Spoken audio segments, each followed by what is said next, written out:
আপনার ওই ওনার যে গরুর ফার্ম আছে এগুলো মানে দেখতে বা দুধ টুধ নিতে আসতো এইগুলো 2-3 মাস পর পর আসতো আর কি। ওনার ফ্যাক্টরি আছে, ফ্যাক্টরি মানে দেখাশোনা করার জন্য আসতো, খোঁজখবর নিতে আসতো। ওরকমভাবে কিছু বলতে পারবো না, তখন হয়তো ওনার মানে ক্ষমতা ছিল বা হয়তো এরকম কিছু হতে পারে। আর তখন তো এরকমভাবে হয়তো কেউ আসেও নাই অভিযান নিতে। আমি এখানে কাজ করি মেকানিক ডিপার্টমেন্টে। এখানে যে দেখতেছেন গরু পালতেছে, আপনি এমনি হরিণ পালতেছে, আগে ময়ূর পাখি ছিল, এখন নাই ওটা, উট পাখি আছে কিছু। এটা ওইটা হইতে উনি যেটা বলতেছে সেটা হইতে কমন বৃক্ষের জন্য, ফায়ার বৃক্ষের জন্য না। ফায়ার বৃক্ষ ঠিক আছে, আমাদের একটা হইতে করবে ওনারা, এই আর কি। ওনার কোনো কারণ নাই, এখানে আমাদের সব কাগজপত্র ওকে।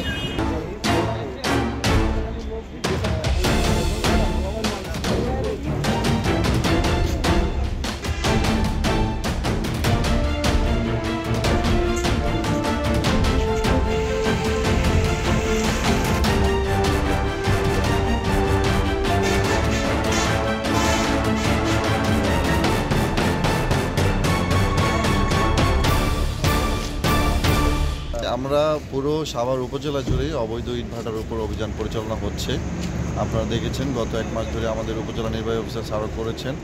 এই ধারাবাহিকতায় আমরা সকল ইটভাটাগুলো ভিজিট করতেছি, তাদের বৈধ কাগজপত্র আছে কিনা চেক করতেছি। এবং এরই ধারাবাহিকতায় আমরা কনফোর্স অটো ব্রিক এবং এইখানে সাভার রিফ্যাক্টরিজ 2টা প্রতিষ্ঠানকে আমরা 3 লক্ষ টাকা করে 6 লক্ষ টাকা জরিমানা করেছি।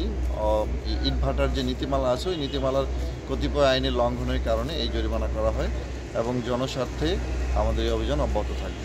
অবৈধ ইটভাটা বলতে আমাদের এখানে ইটভাটার যে আইন আছে ওই ইটভাটার ওনাদের যে লাইসেন্স, ওই লাইসেন্সের মেয়াদ উত্তীর্ণ হয়ে গেছে এবং ওনারা এইখানে ইটভাটার নীতিমালায় যে সংরক্ষিত এলাকা আছে, যে আশেপাশে হাসপাতাল বা কলেজ, ওই নীতিমালার আলোকে ওনারা আইনের লঙ্ঘন করায় এই জরিমানা করা হয়।